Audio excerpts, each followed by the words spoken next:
The plane touched down at Philadelphia International Airport beneath the pale gray light of an autumn morning.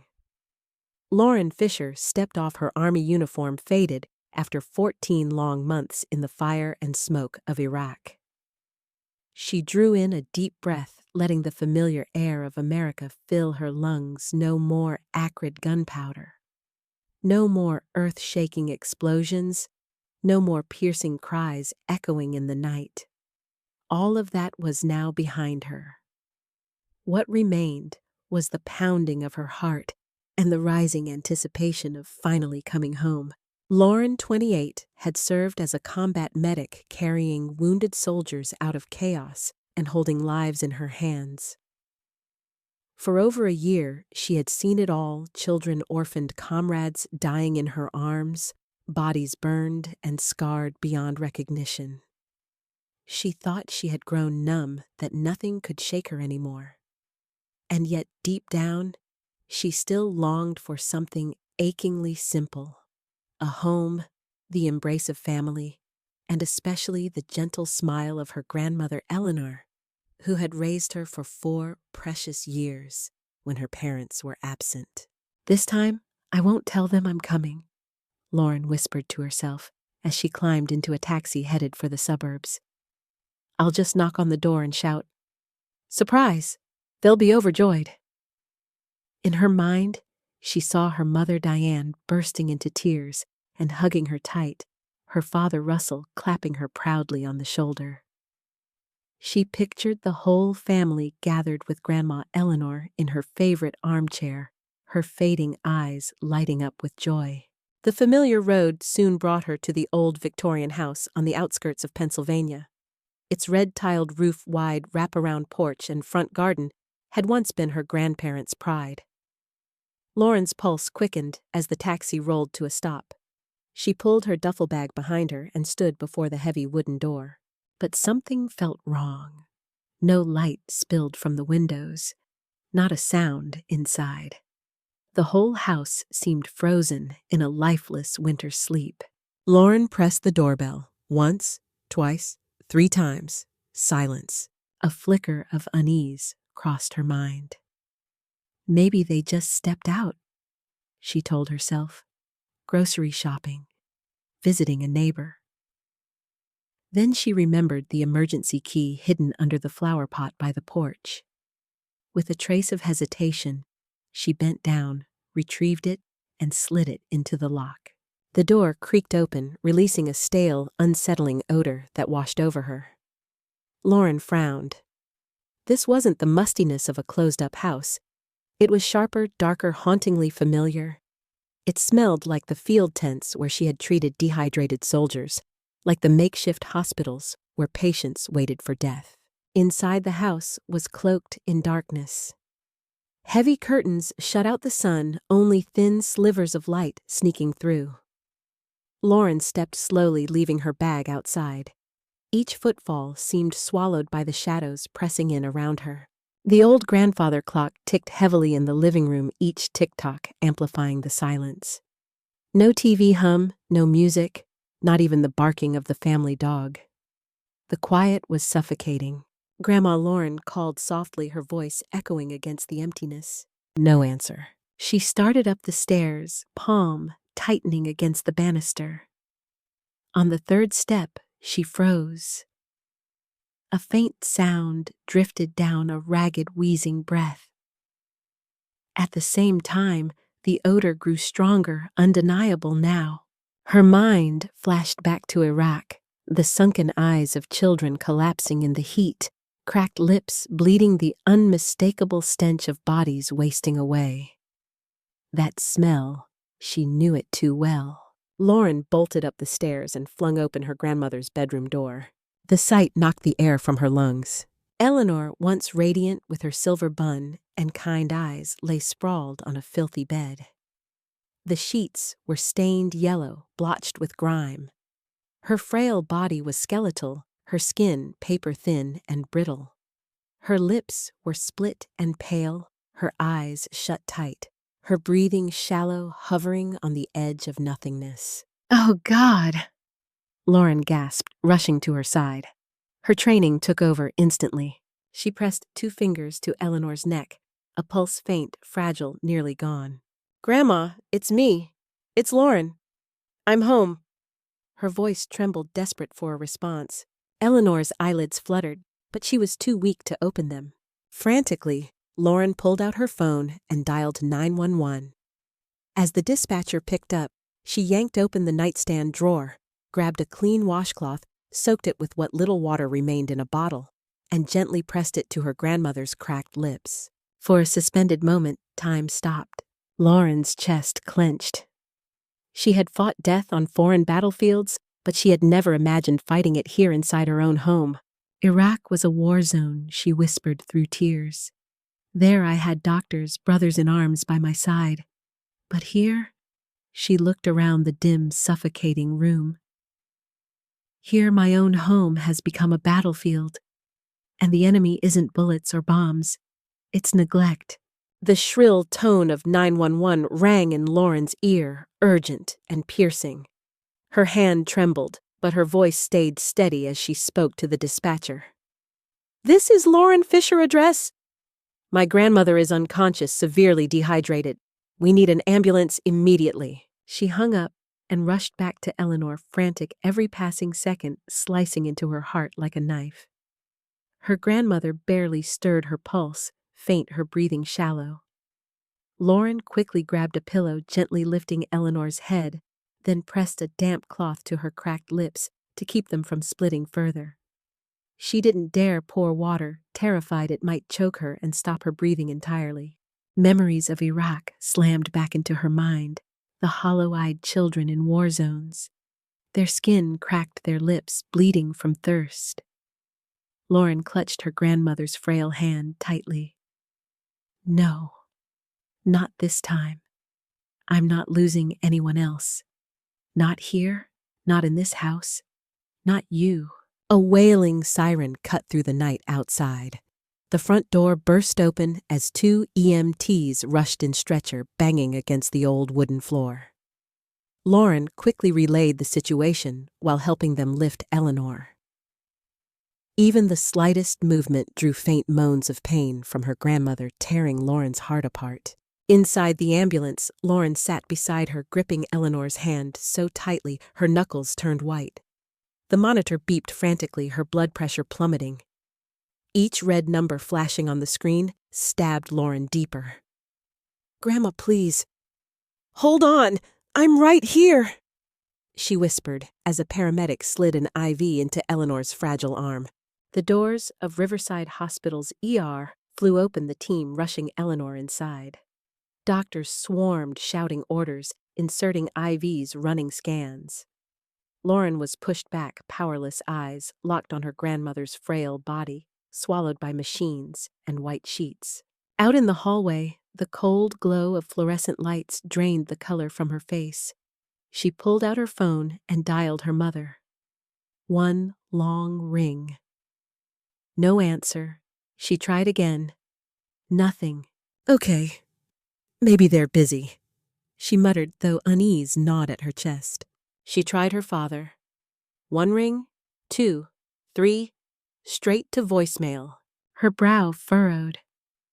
Worry split her thoughts. How could they not pick up? Don't they realize Grandma's dying? Her phone buzzed in her hand. She opened Facebook, desperate for some clue. Then her heart plummeted into a void.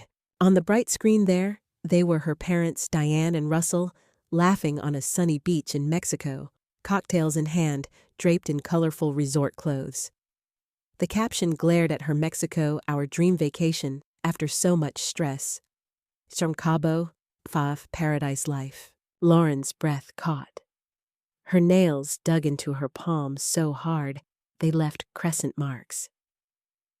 Each photo was another stab, sunbathing, grinning at dinner by the sea, living in paradise, while Eleanor, the very woman who had raised them, who had raised Lauren, lay dying in filth and silence. Rage ignited, molten and unstoppable, colliding with heartbreak. A broken laugh escaped her lips, sharp and bitter, before dissolving into tears. The ER doors opened again. A middle-aged doctor stepped out, face grim. "Are you family of Eleanor Fisher?" "Yes," Lauren said, quickly, voice catching. "I'm her granddaughter. I lived with her." He exhaled heavily. "Her condition is critical. Severe renal failure, advanced malnutrition, and bed sores from prolonged neglect. This is the result of extended abandonment." A few hours later, and his voice trailed off. Lauren swallowed hard, her fists clenched. "We've contacted social services," he added. "This qualifies as elder neglect. It must be reported." A social worker approached, clipboard in hand, tone firm but gentle. "Miss Fisher, who has been responsible for Eleanor's care." Lauren's throat constricted. The words felt like glass in her mouth. "My parents. But they left her. They're in Mexico." The social worker nodded, scribbling notes, then looked back at her with an expression that was both sympathetic and grave. "Then this is clearly a case of severe neglect. You need to prepare yourself. Authorities will have to get involved." Lauren stood frozen, the weight of the world pressing down. A part of her wanted to scream, to rip those glossy paradise photos to shreds. But another part of her burned with resolve. "No, I won't break. She needs me, and the truth must come out." That night, Lauren sat alone in the ICU waiting room. Outside, the glass autumn rain lashed against the panes, drumming like a relentless dirge. On her phone screen, the smiling faces of her parents still glared back, sun-soaked and carefree. In her chest, a fire rose, not just fury at their indifference, but the raw betrayal of those who should have protected Eleanor, who should have protected her. And in that moment, Lauren knew this was only the beginning. A new battle had opened, not in Iraq, but here on American soil. And this time, the enemy wasn't a foreign army. It was her own parents.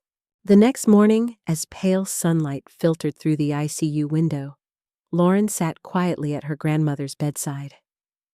Eleanor remained unconscious, her frail breaths whispering through the ventilator.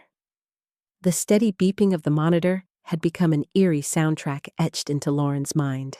A social worker entered, a thick folder in hand. She introduced herself as Natalie, assigned to oversee Eleanor Fisher's case directly. "Miss Fisher." Natalie began, her voice both gentle and firm. "I need to inform you of something important. Some time ago, Eleanor signed a healthcare proxy. The person she appointed wasn't your parents. It was you." Lauren's head shot up, stunned. A brief warmth surged in her chest. Despite her condition, her grandmother had placed her trust in her. Yet a chill immediately followed. If Eleanor had entrusted her, why were her parents acting as though they were in charge? "This is unusual," Natalie continued, flipping through the file. "Because just a few weeks ago, your parents submitted paperwork claiming they held the authority. I suspect forgery." Lauren's heart thudded in her chest. Forgery. That afternoon, while taking a short break at a cafe near the hospital, her phone buzzed with a new message from an unknown number. "Lauren, it's Heather. We need to talk. About Grandma. About the house. Call me now." Heather, her cousin. They'd never been close. Years ago, tension and shady disputes in Russell's business had fractured the families. Lauren returned the call. Heather's voice was low, urgent. "Lauren, I know what's happening. Your parents, it's not just that they abandoned her. They're after the house. Truth is, they've had their eyes on it for years. Everyone in the family knows except you." Lauren froze, clutching her coffee cup so tightly she thought it might shatter. "Explain." "Grandma gave me authority. How could they do this?" "Because the house isn't just a home," Heather said bitterly. "It's the most valuable asset they can cling to, drowning as they are in debt. Your parents will take it any way they can." The clatter of cups and low chatter in the cafe faded into background noise. Heather's words cracked like gunfire in Lauren's head. Childhood memories swirled back, her parents always absent, cold, distant. And Eleanor, the one who had taught her to read, walked her to school, cooked warm dinners. And now the very people who had abandoned her wanted to strip away the last true symbol of family she had. That evening, Lauren returned to the old house. Her footsteps echoed on the wooden floorboards, each creak heavier than the last. The once welcoming home now felt cloaked in shadows, as though secrets waited in every corner.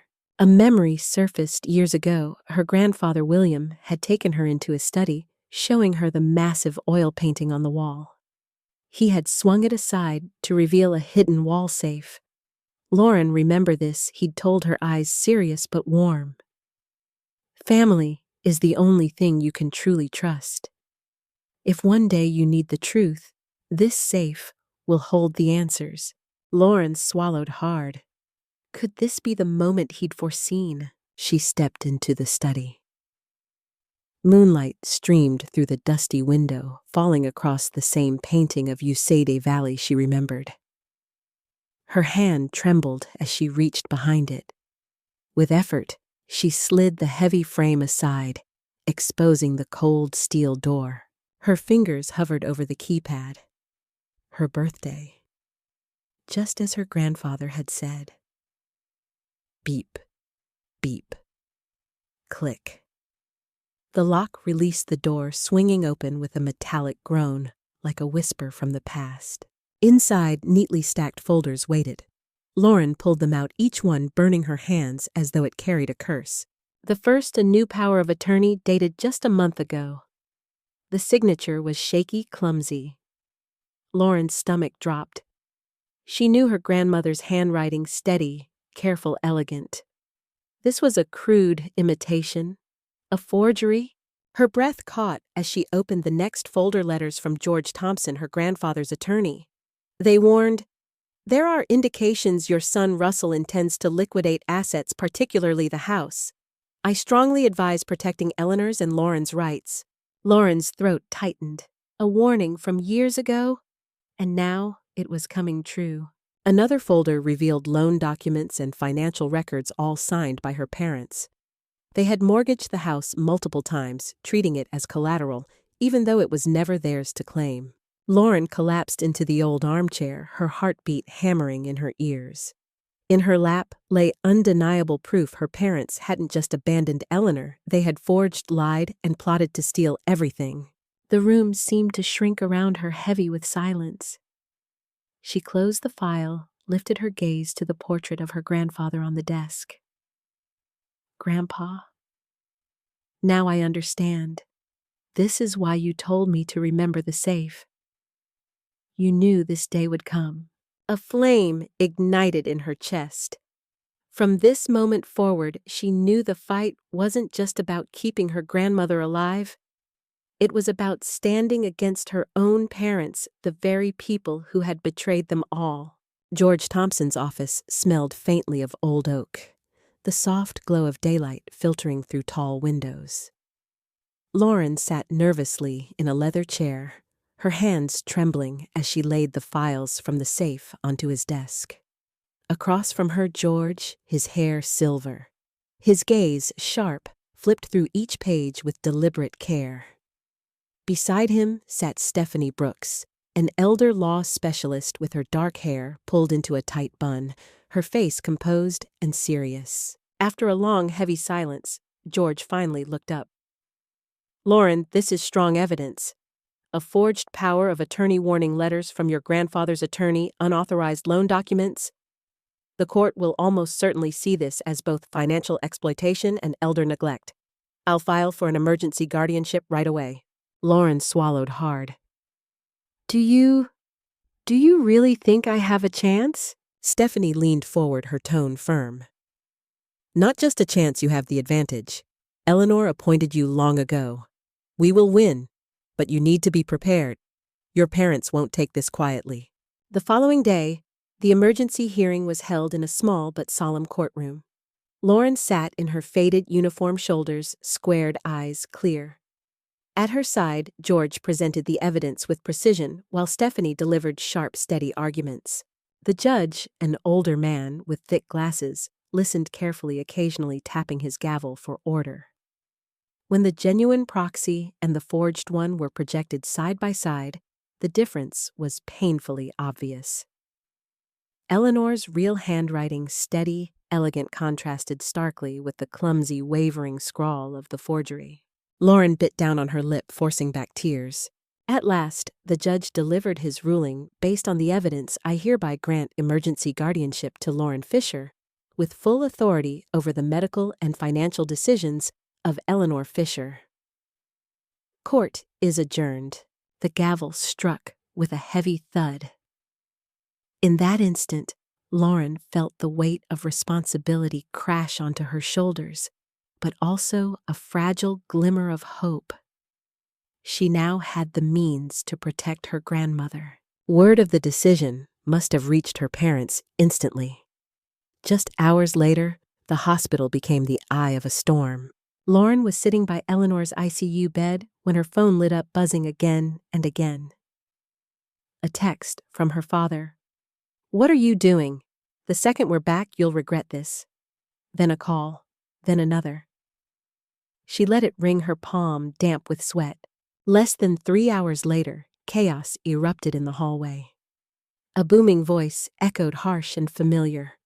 "Where's my daughter? Where's Lauren?" Lauren turned sharply as the ICU door slammed open. Her parents, Russell and Diane, stormed in, faces flushed, hair disheveled, stripped of the glamorous sheen they'd flaunted in their Mexico photos. They radiated fury, and the entire corridor seemed to shrink under their presence. 2 hospital security guards trailed behind them, struggling to maintain order. Lauren Diane shrieked, her voice shrill. "What do you think you're doing? Taking guardianship into your own hands? She's my mother, not yours." Lauren rose to her feet, her posture straight as a soldier on parade. "I only did what Grandma wanted. She chose me." Her father stepped forward, eyes bloodshot. "Don't lecture me. You're just some stupid soldier. You know nothing about family or property. Hand those papers over. Now." At that moment, the door opened again. George and Stephanie entered, followed closely by Eleanor's doctor, and Jessica and Daniel Lawrence, fellow medics from Iraq. The air grew electric. George strode forward, dropping the file on a side table. "Mr. and Mrs. Fisher, I am Lauren's attorney. The court has granted guardianship to my client, and any interference on your part is a violation of the law." Stephanie added coolly, her voice like steel. "We also have irrefutable evidence of neglect and forgery. I'd advise you to choose your words carefully." The room erupted. Diane broke into sobs, her cries morphing into a shrill scream. "You would humiliate your own parents in front of strangers? Have you forgotten who gave you life?" Lauren inhaled sharply, eyes blazing. "Who gave me life? It was Grandma Eleanor, the one who raised me when you were too busy chasing careers. It was her, not you." Russell roared. "Shut your mouth. You're betraying your family." Jessica stepped forward, voice cold as iron. "What kind of family abandons an elderly mother to die alone while sipping cocktails in Mexico? We've seen soldiers die from dehydration on the battlefield, but never imagined a son would let his own mother waste away like that." Russell froze, then clenched his jaw. He turned to the doctor. "Tell them she wasn't that bad. We were only gone a few days." The doctor sighed heavily, his voice calm but devastating. Eleanor was admitted in acute renal failure, severely dehydrated with advanced bed sores, indicating neglect for at least 2 weeks. This wasn't a few days. This was systematic abandonment. The monitor beeped steadily in the silence that followed. Russell shifted tactics, his tone softening, almost coaxing. "Lauren, we all want what's best for her. We can resolve this within the family. You know we're under financial strain.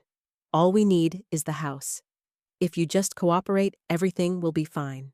Lauren locked eyes with him, her own gaze blazing with pain and fury.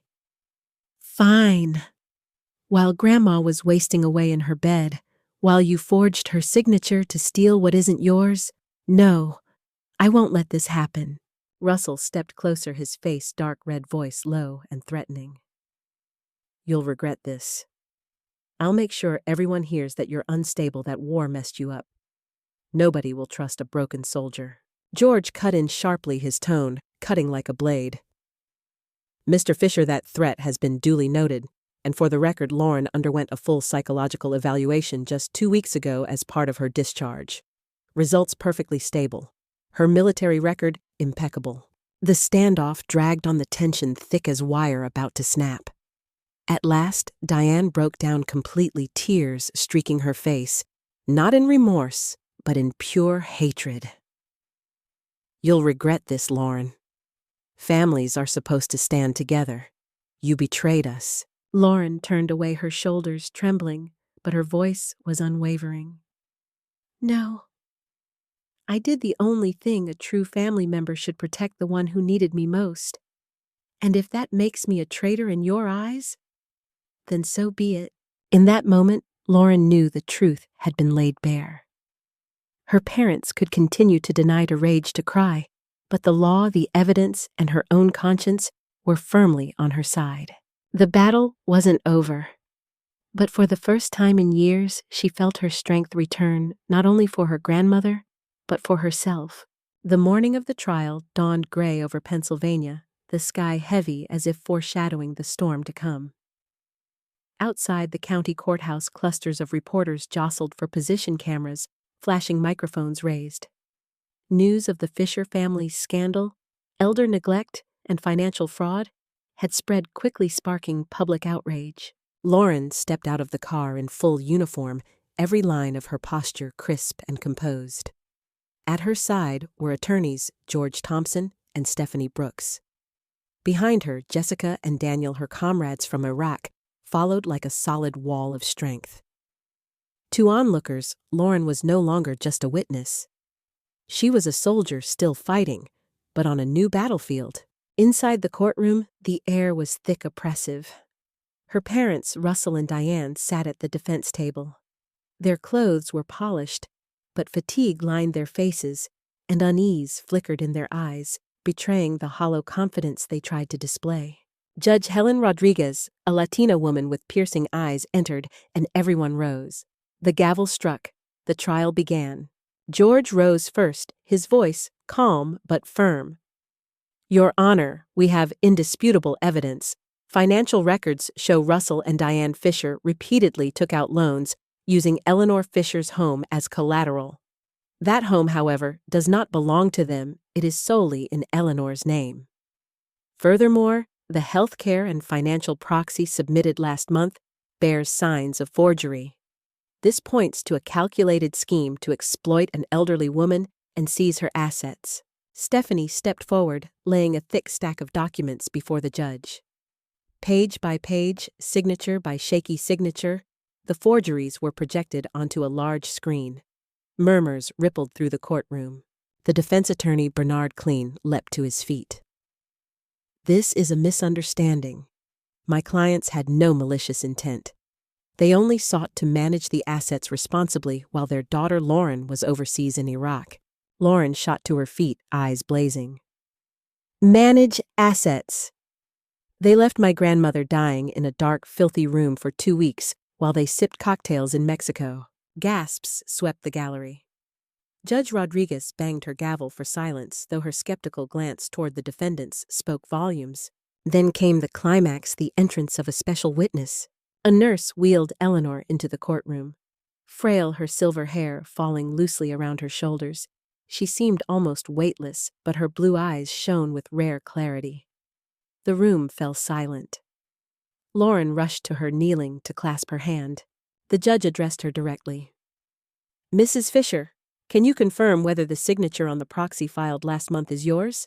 Eleanor studied the screen intently. Then, with slow certainty, she shook her head. "No, I never wrote that trembling scrawl. I entrusted Lauren long ago. She is the only one I trust." Her words cut through the courtroom like a blade shredding the fragile veil of deceit. Russell's face drained of color. Diane lowered her head, shame written in every line. George pressed the advantage. "Your Honor, beyond the forged documents, we also have financial evidence, massive loans secured by falsely claiming ownership of Eleanor's property." Here are the bank records and mortgage papers. Another thick file was displayed hundreds of thousands in loans, frivolous spending on vacations, cars, jewelry. Judge Rodriguez's brow furrowed. Mr. and Mrs. Fisher, how do you explain using assets you do not own as collateral? Russell shot to his feet, flustered. We only wanted to preserve the family's reputation. Everyone has debts. Stephanie cut him off coldly. This isn't ordinary debt. This is exploitation abuse of an elderly woman for financial gain. And it nearly cost her life. The courtroom air grew suffocating. Diane broke down, tears streaking her face as she pleaded desperately. We are her children. We have the right. Lauren was just a child Eleanor raised for a few years. What does she know about responsibility? Lauren's voice cracked with emotion, but it carried like a bell. What do I know? I know Eleanor held me in her arms when you were too busy chasing parties. I know she stayed up nights teaching me to read. I know she poured the last years of her life into loving me. And I know you abandoned her to satisfy your own selfishness. Scattered applause broke out in the gallery before the judge restored order, but the tide of the room had already turned. Finally, Judge Rodriguez struck her gavel 3 times. Her voice was sharp, decisive, echoing in the silent chamber. Having reviewed all evidence, this court finds clear signs of elder exploitation and financial fraud by Russell and Diane Fisher. The case will be referred to the district attorney for criminal investigation. Legal guardianship and management of Eleanor Fisher's estate are hereby granted to Lauren Fisher. Court adjourned. The gavel's thunderous crack resounded like a lightning strike. Russell slumped in his seat, his face ashen. Diane wailed, her features twisted in defeat. Their fall was complete once the image of model parents now unmasked as greedy and disgraced. That evening, in the quiet of the hospital room, Lauren sat at Eleanor's side. Her grandmother's hand, frail but warm, clasped hers. My granddaughter, you've done what I prayed for all my life, stood up for the truth. I don't have much time left, but I know the house and this trust are in the right hands. Tears spilled down Lauren's cheeks. Grandma, I promise I'll protect it all. Not just the house, but your love, your legacy. Eleanor smiled faintly, whispering with her last strength. Live a life not for greed, but for kindness. That is the only true inheritance. And in that moment, Lauren understood she had won not just in court, but in the heart of the woman she loved most. In the days following the trial, Lauren spent nearly every moment at her grandmother Eleanor's bedside. The ICU, once a place of sterile pressure and mechanical noise, had transformed into something sacred. Eleanor was frail now, her strength waning, yet her eyes still held a brightness enough to pass on the last fragments of the family story to her granddaughter. Each afternoon, as sunlight streamed through the thin white curtains, Lauren sat close, her fingers intertwined with Eleanor's weathered hand. Her grandmother spoke softly of William, her grandfather the principled lawyer, who had spent his life fighting for justice. She told stories of the old house, how William had built the bookshelves himself, how he had planted rose bushes in the yard. And she spoke of her own youth, years scarred by war and loss, yet also illuminated by love and hope. Lauren, Eleanor whispered one quiet evening, do you know why your grandfather built this house? Not for its value, but to create a home, a refuge, where people could always return, no matter the storms outside. Tears welled in Lauren's eyes. In her mind, she saw a house filled with laughter, a garden bursting with blossoms, children running beneath the sun. That vision stood in stark contrast to the cold greed her parents had chosen. One winter night, as the wind rattled against the glass, Eleanor called Lauren close, her voice rasping but steady. My dear girl, true legacy doesn't lie in money or property. It lives in kindness, in the love we sow in others. Remember that. Don't let greed drag you down as it did your parents. Tears spilled freely as Lauren pressed her head against her grandmother's shoulder. I promise, Grandma, I'll live a life of meaning. I'll make you proud. The next morning, Eleanor slipped away in her sleep, peaceful as a candle's flame, fading into the dark. Lauren held her hand until the very end, her heart breaking. Yet within the pain, she felt the priceless gifts Eleanor had left her: trust, love, and courage. The funeral was simple but dignified. Relatives, neighbors, and Lauren's fellow soldiers came to say goodbye. Jessica and Daniel stood at her side, steady as pillars. As the casket was lowered into the earth, Lauren whispered, "Grandma, I'll continue your story. I'll build a home not just of wood and stone, but of love." In the months that followed, Lauren threw herself into restoring the old house. She returned to William's study, pulled down the dusty curtains, and carefully polished the shelves he had once crafted. She repainted the walls, repaired the porch, and planted fresh rose bushes where Eleanor had loved to sit. The house slowly came back to life, no longer shrouded in darkness, but flooded with light. Neighbors began stopping by with kind words and home-cooked meals. To Lauren, the house no longer felt like mere property. It had become a symbol of endurance, of truth, of what a family truly means.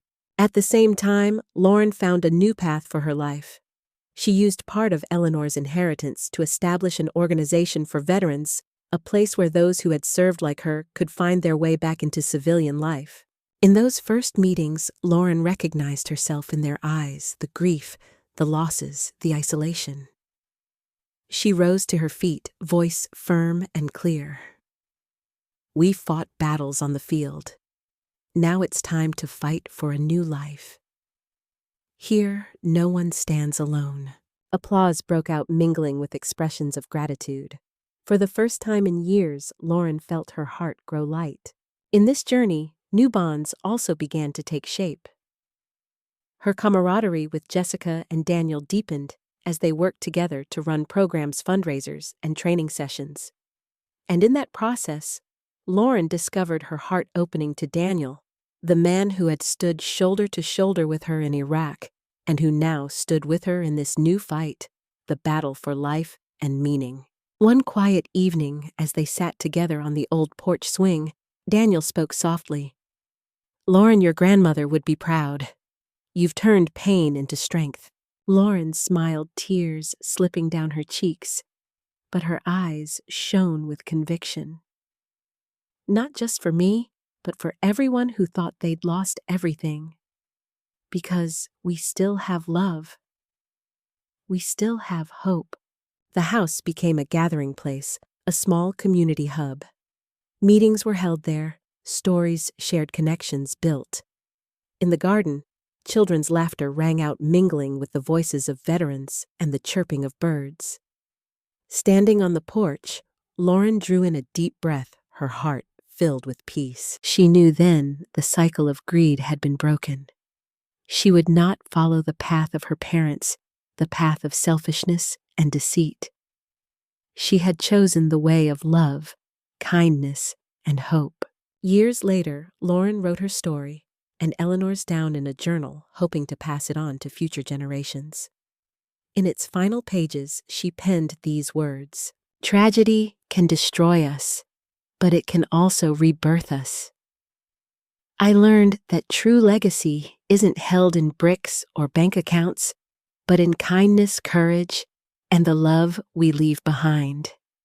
That was the gift my grandmother gave to me, and it's the gift I will continue to give."